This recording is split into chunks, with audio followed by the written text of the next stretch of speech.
Assalamualaikum warahmatullahi wabarakatuh. Perkenalkan, nama saya Nur Jayanti dari kelas PTPIA dengan NIM 37. Akan membacakan hasil makalah yaitu berjudul Fungsi dan Kedudukan Pancasila. Fungsi dan kedudukan Pancasila yang pertama yaitu Pancasila sebagai dasar negara. Secara formal, Pancasila dapat dikatakan sebagai dasar negara. Dasar negara merupakan alas atau fundamen yang menjadi pijakan dan mampu memberikan kekuatan kepada berdirinya sebuah Pancasila. Pancasila dalam fungsinya sebagai dasar negara merupakan sumber kaidah hukum yang mengatur negara Republik Indonesia, termasuk di dalamnya seluruh unsur-unsur hierarki pemerintah, wilayah, dan rakyat. Pancasila dalam kedudukannya seperti inilah yang merupakan dasar kebijakan penyelenggaraan negara dan seluruh negara Republik Indonesia. Suatu bangsa tidak akan dapat berdiri dengan kokoh tanpa dasar negara yang kuat dan tidak dapat mengetahui dengan jelas kemana arah tujuan yang akan dicapai tanpa pandangan hidup. Pancasila sebagai dasar negara tentunya memiliki fungsi yang sangat penting. Pertama, fungsi Pancasila yaitu jiwa dan kepribadian bangsa Indonesia.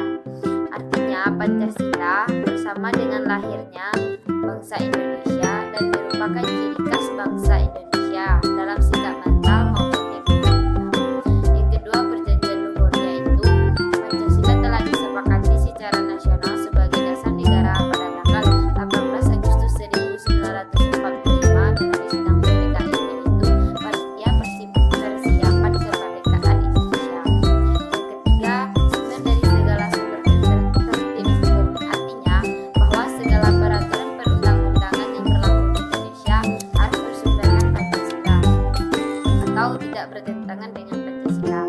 Yang keempat, cita-cita dan tujuan yang akan dicapai bangsa Indonesia. Pancasila sebagai pandangan hidup berbangsa dan bernegara. Dalam hal ini, Pancasila sebagai petunjuk hidup sehari-hari. Dengan kata lain, Pancasila digunakan sebagai petunjuk arah semua kegiatan atau aktivitas hidup di segala bidang. Tingkah laku dan tindakan perbuatan setiap warga negara harus dilandasi semua sila Pancasila.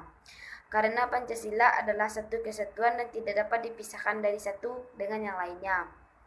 Yang ketiga, Pancasila sebagai ideologi negara. Pancasila sebagai ideologi negara dengan tujuan segala sesuatu dalam bidang pemerintahan ataupun semua yang berhubungan dengan hidup kenegaraan harus berlandasan dalam hal titik tolak pelaksanaannya diarahkan dalam mencapai tujuan dengan Pancasila. Dengan menyatukan cita-cita yang ingin dicapai, maka dasarnya adalah sila kelima, ingin mewujudkan keadilan sosial bagi seluruh rakyat Indonesia yang dijiwai oleh sila-sila lainnya sebagai kesatuan. Yang keempat, Pancasila sebagai pemersatu bangsa. Pancasila sebagai sumber hukum.